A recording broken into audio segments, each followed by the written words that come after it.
बृहस्पतिवार व्रत की कथा। किसी गांव में एक साहूकार रहता था, जिसके घर में अन्न, वस्त्र और धन किसी चीज की कमी नहीं थी। परंतु उसकी पत्नी बहुत ही कृपण थी। वह किसी भिक्षार्थी को कुछ नहीं देती थी। सारे दिन घर के कामकाज में लगी रहती थी।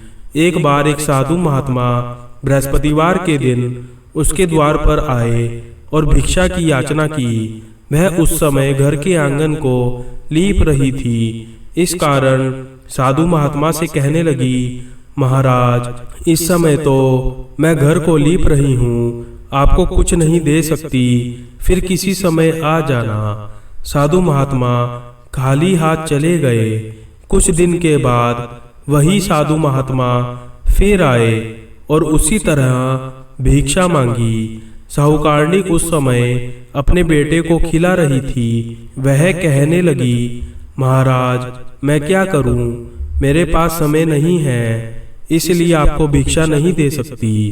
तीसरी बार साधु महात्मा आए तो उसने उन्हें उसी तरह टालना चाहा, परंतु साधु महात्मा कहने लगे, यदि तुमको बिल्कुल ही अवकाश हो जाए तो मुझको भिक्षा दोगी? साहूकारनी कहने लगी, हाँ महाराज, यदि ऐसा हो जाए तो आपकी बड़ी कृपा होगी। साधु महात्मा कहने लगे, अच्छा, मैं एक उपाय बताता हूँ। तुम बृहस्पतिवार को दिन चढ़ने पर उठो और सारे घर में झाड़ू लगाकर कूड़ा एक कोने में जमा करके रख दो। घर में चौका इत्यादि मत लगाओ। फिर स्नान आदि करके घर वालों से कह दो उस दिन सब हजामत अवश्य बनवाएं। रसोई बनाकर चूल्हे के पीछे रखा करो, सामने कभी ना रखो। सायंकाल को अंधेरा होने के बाद दीपक जलाया करो तथा बृहस्पतिवार को पीले वस्त्र मत धारण करो, ना पीले रंग की चीजों का भोजन करो। यदि ऐसा करोगी तो तुमको घर का कोई काम नहीं करना पड़ेगा। साहूकारनी ने ऐसा ही किया। कुछ समय बाद उसके घर में खाने को दाना ना रहा। थोड़े ही दिनों में वही साधु महात्मा फिर आए और भिक्षा मांगी। साहूकारनी ने कहा, महाराज, मेरे घर में खाने को अन्न नहीं है, आपको क्या दूं?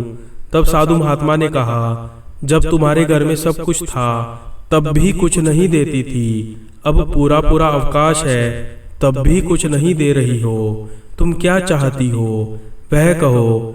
तब साहूकारनी ने हाथ जोड़कर प्रार्थना की, महाराज, अब आप कोई ऐसा उपाय बताओ कि मेरे पास पहले जैसा धन धान्य हो जाए।